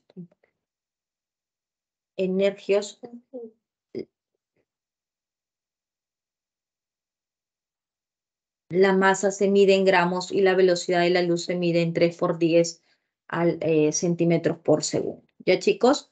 Entonces, esto sería lo que nosotros debemos de tener en cuenta. Tenemos de que tener conocimientos para poder desarrollar ahora sí nuestros ejercicios de clase, ¿ya? He abordado un poquito más del tiempo correspondiente. Por ello, pues un poquito para resolver los ejercicios nos va a quedar un poquito ajustado, ¿ya? Pero espero que hayan comprendido porque realmente la teoría es importante, ya que ustedes comprendan para que puedan desarrollar los ejercicios. Vamos entonces con la pregunta número 1, ¿no? En el ejercicio número 1, chicos, aquí el objetivo es realizar las conversiones de unidades, ¿no? Tenemos aquí, vamos a colocar los valores que nos están dando. Miren, tenemos 1,675 por 10 a la menos 27 kilogramos, ¿no? Y tenemos, esto sería una masa, nos dicen, ¿no? La masa que se tiene. Y el otro dato que nos dan es el tiempo, ¿no? El tiempo de vida media, que sería 0.880 ms, que son milisegundos. Por eso era la importancia de saber identificar. Te dicen que tenemos que transformar la masa en nanogramos y te dicen que el tiempo lo transformemos a microsegundos, ¿no? Entonces, aquí es importante simplemente la unidad. Chicos, yo quiero llegar a nanogramos, entonces tengo que primero llegar a gramos, ¿no? Entonces relaciono acá kilogramos abajo y arriba gramos. ¿Cuánto vale kilo? Kilo vale 10 al cubo, profesora. Muy bien, al operar esto se van a ir los kilogramos y me queda gramos. Pero yo no quiero gramos, jóvenes. Yo quiero nanogramos. Entonces continúo. Coloco en la diagonal gramos y arriba lo que quiero que son los nanogramos. Entonces siempre lo que está arriba con lo que está abajo tiene que ser una equivalencia. Gramos ya está, profesora, gramos también. Arriba está nano, entonces aquí abajo debo colocar el valor numérico de nano. ¿Y nano cuánto es? Nano es 10 a la 10 a la menos menos 9. 9. Muy bien. Y de acá opero y saco chau gramos y ya tengo la unidad de nanogramos que les va a salir 1,675 por 10 a la menos 15. Como vuelvo a repetir, chicos, en ese enlace que les he mandado, donde están videos, se explica bien detallado para que ustedes puedan ver cómo realizo la conversión. Sí. ¿Listo? Ahora,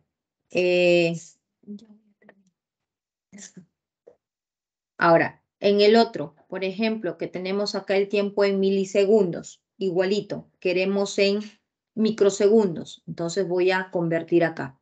Abajo, como yo tengo milisegundos, acá abajo voy a colocar milisegundos, ¿correcto? Y arriba voy a colocar segundos porque es el tiempo que estoy trabajando, pero aquí arriba voy a colocar el valor numérico de mili.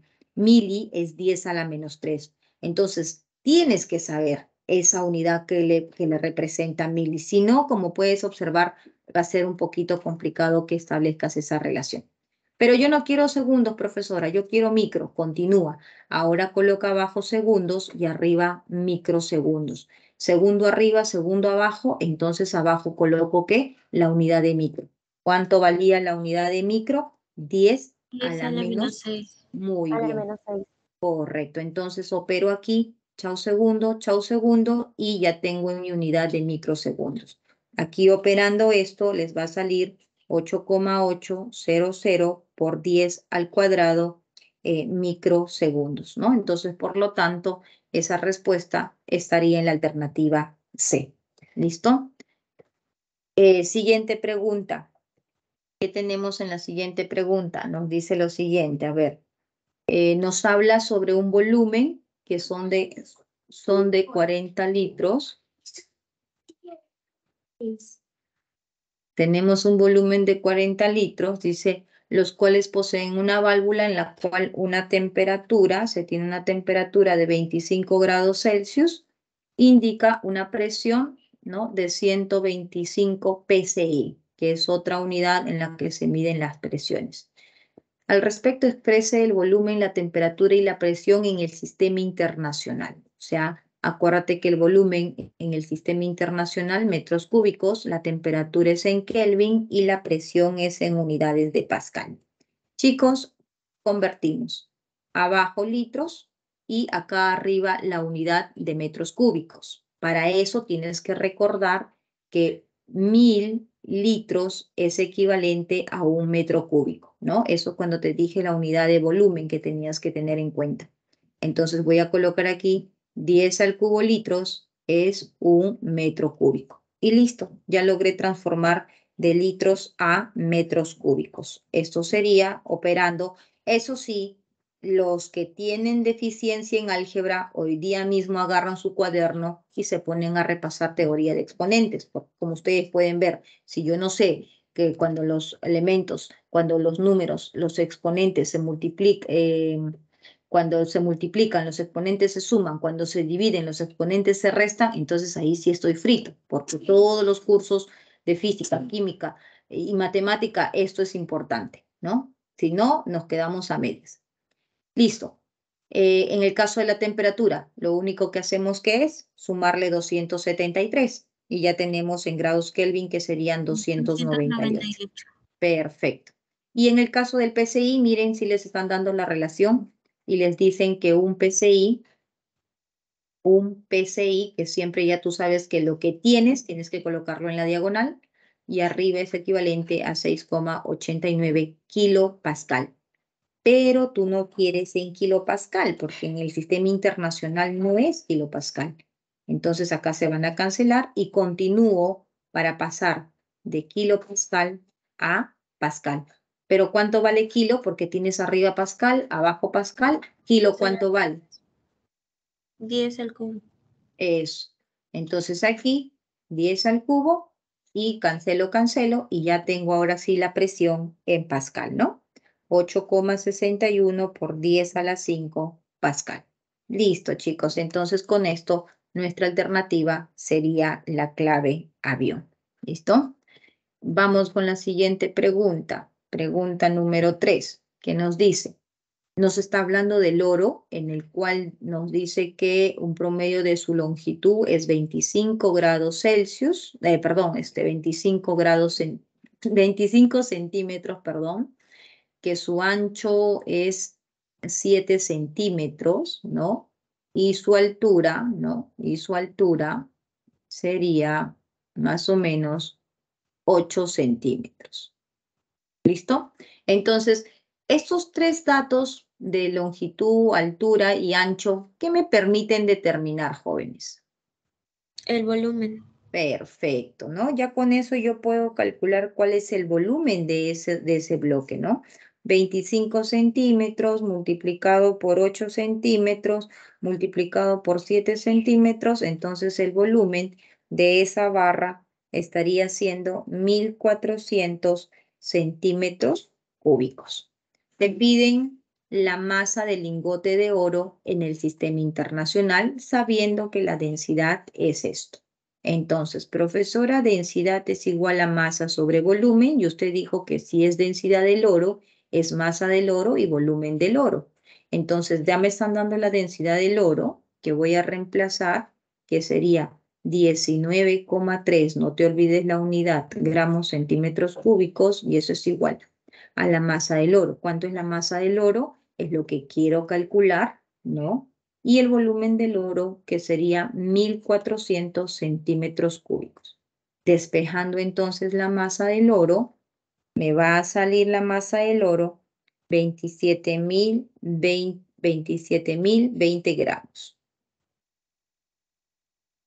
Y en el sistema internacional, ¿a qué debo de convertirlo? A kilogramo. Muy bien, acá se han cancelado y reemplazando o convirtiendo 27.020 gramos, multiplico aquí, gramos abajo, kilogramos arriba, gramos, kilo es 10 al cubo. Entonces ya tengo que la masa de ese oro, correcto, ¿cuánto sale la clave? La D. La E. La E, ¿seguro que sale en la E? Sería 2, no, la E no, y la E. La D, ¿no? 2,7 por 10 a la 1 kilogramos. Y esto sería la alternativa dada. Mucho cuidado, ¿ah? Porque acá el exponente es negativo y el exponente es positivo. ¿Ya? Muy bien.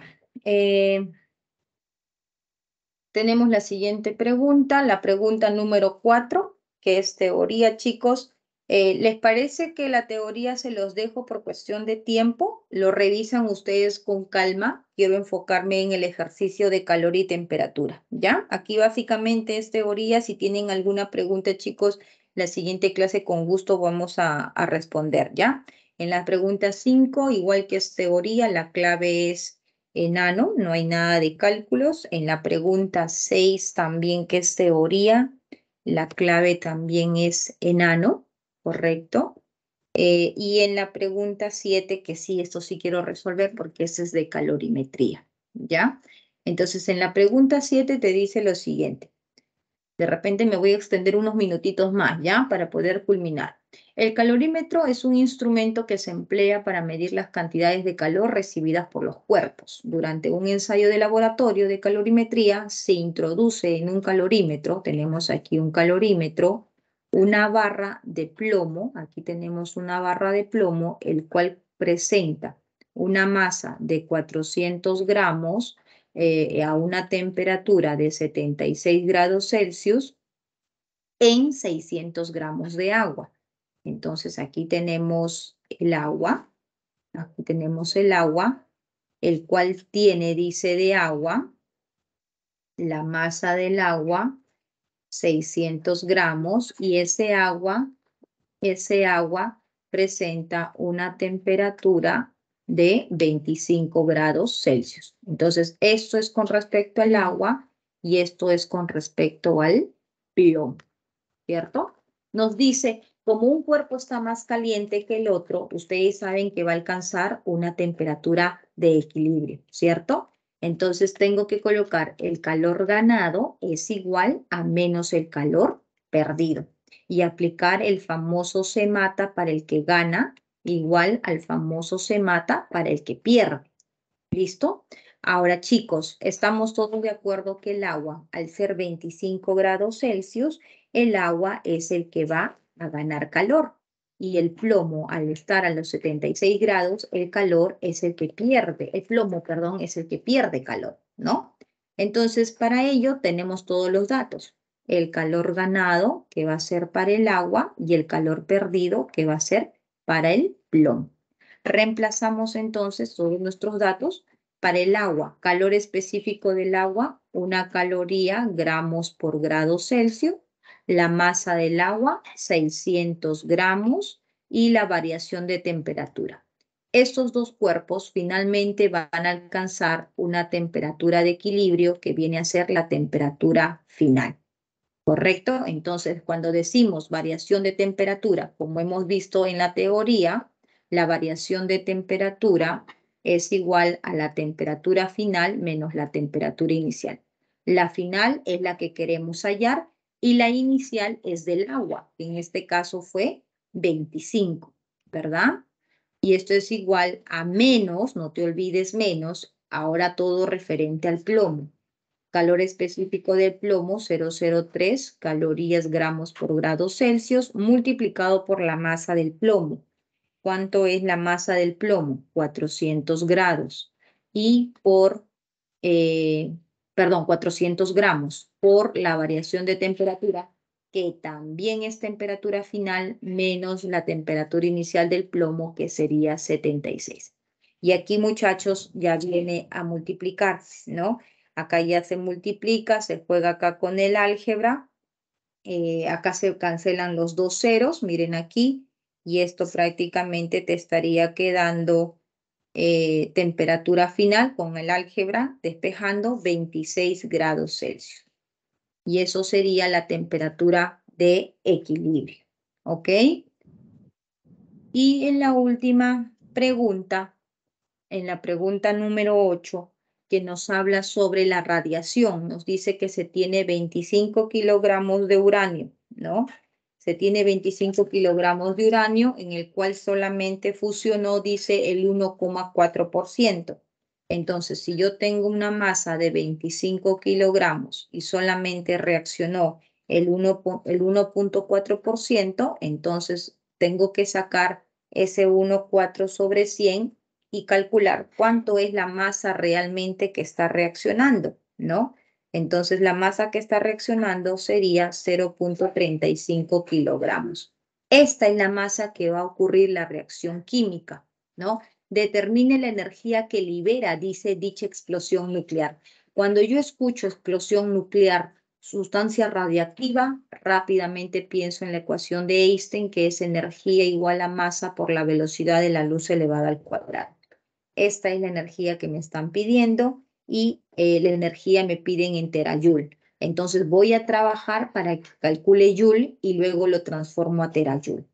La masa, cuando trabajo en joule, tiene que ser, como pueden ver, en kilogramos y la velocidad de la luz, la que nos están dando de datos, ¿no? Sería entonces esos 0,35 kilogramos, y sería 0,35 kilogramos, que ya está en la unidad correspondiente, por la velocidad de la luz. ¿Cuánto es? 3 por 10 a la 8 elevado al cuadrado metros sobre segundo. Entonces, jóvenes, esta energía operando les va a salir 3,15 por 10 a la 16 joule. Pero yo no quiero en joule, yo quiero en terajoule. Entonces abajo colocas joule y arriba colocas terajoule. Joule arriba, joule abajo, abajo tienes que colocar la unidad de tera y tera es 10 a la 12. operando entonces Chaujul, y esa energía nos va a salir 3.15 por 10 a la 4 terajoule. Listo, chicos, con esto entonces tendríamos la alternativa casa. Espero que me hayan comprendido. Repasen, por favor, chicos, ¿ya? Y ya nos estaríamos viendo la próxima clase, ¿correcto? Un abrazo, cuídense mucho. Chao, chao. Hasta luego, profesora. Hasta luego, A profesora. ustedes, chicos. Hasta Hasta luego, luego. profesora. Chao, chao. Hasta luego, mis. Hasta luego.